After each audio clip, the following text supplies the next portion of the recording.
If you grew up in a family where there was lots of neglect, or your parents just seem checked out with you, maybe they were working all the time, or maybe they were busy with other things going on in their lives, their parents, or other activities happening, but whatever they did, it didn't give you enough of one-on-one.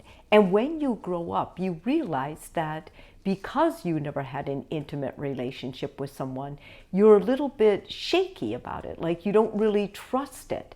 At the heart of an avoidant or someone who dismisses relationships is a person who has been abandoned. They've been hurt.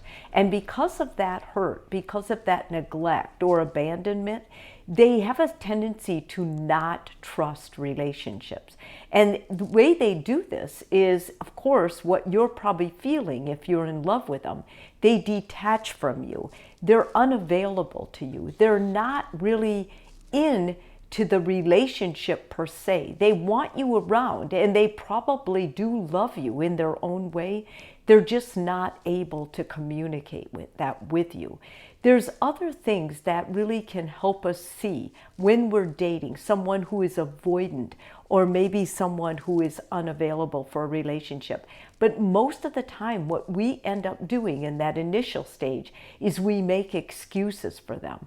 But it's important that if you're constantly making excuses, after a while, you start asking yourself, gosh, is this person's, persona? Is this the way it's always going to be? And if you start answering that question with, well, yes, the best predictor of future behavior is what you have, then there is a good chance you are dating someone who is avoidant of a relationship, or they're just totally unavailable. They're not interested.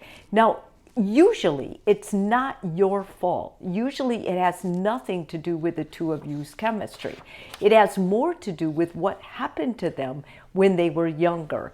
And I'm going to give you some significant things. You'll hear these things come out of their mouth when you're dating them. And I'm going to encourage you not to just overlook these or make excuses, but to really pay attention, because when you hear these things, it's indicative of someone who is avoidant in relationships, isn't ready for a relationship, and you would be wise not to attach to this person in a way that you really love them and you can't let go, because this person needs a lot of help. They need a lot of work, and they need to be motivated to do the work, because you can't do it for them.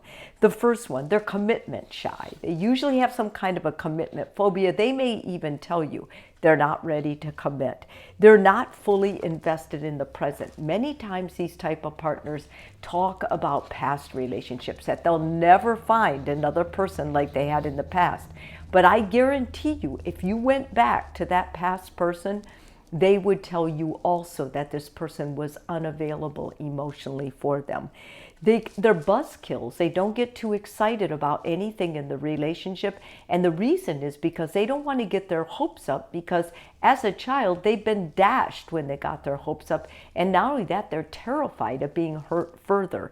Buzzwords, like things like avoidant partners seem to talk more about independence rather than closeness, freedom more than intimacy, and self-reliance rather than interdependence. If you have somebody that really wants to live on an island and be their own person, then you should not be forming a relationship with them, because most likely it's not going to go well. Their philosophy of an avoidant or unavailable partner tends to believe that they can only depend on themselves. If you have someone that doesn't trust other people, good chance they're going to be unavailable to love you.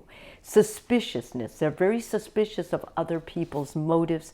Mixed messages. They do have times when their guards will come down and they will be close to you, and this is what hooks their partner. However, know that those times are rare, and those times will not sustain a long-term relationship if that's the only time they're available to get close to you. They're secretive. They're secretive because think all the time, afraid of being hurt. So they feel like they have to hide things just in case. They always need a safety net. They have limited affection. As I told you, their affection is when they're feeling safe. And you may not see it for 6 months. And that's why it has such a big deal when they are affectionate, because you're like, oh my God, they're making that turn. But make no mistake, they will go back to where they were, because they usually regress to what they grew up with. Lots of conditions.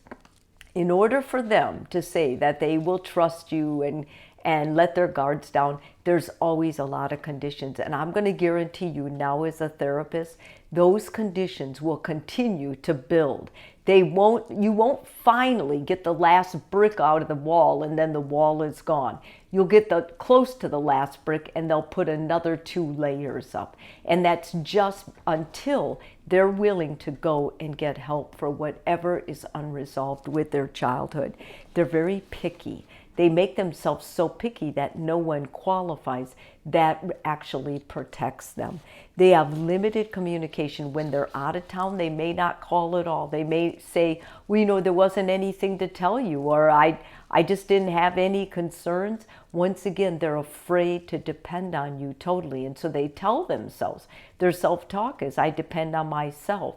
But what that does in an intimate relationship is it basically blocks you out, and you end up feeling lonely and sad because this person can't communicate with you.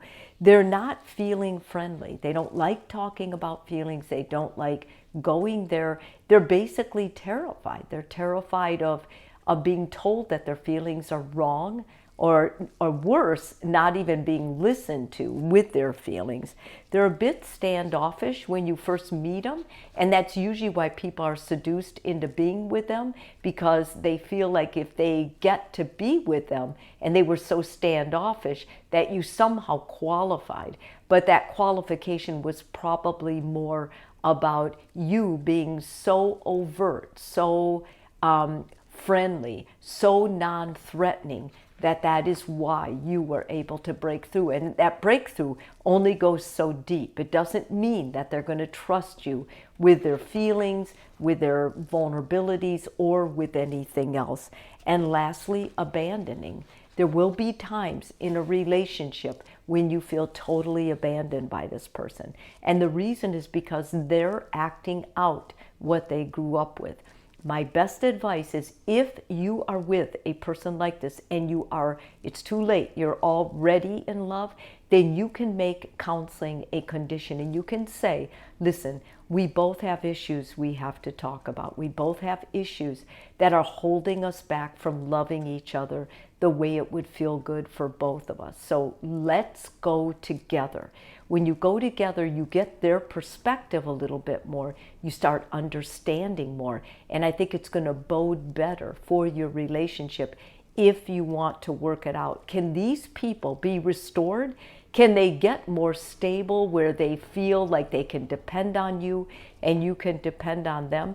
Absolutely, but they can't get there on their own. They basically need to go back to their past, and they need to see the picture objectively so they can see where they were with their thinking as a child, how much that hurt and how much that neglect costs them in their heart, and why it's important to lay that part of their life to rest so that they can rejoin and love again.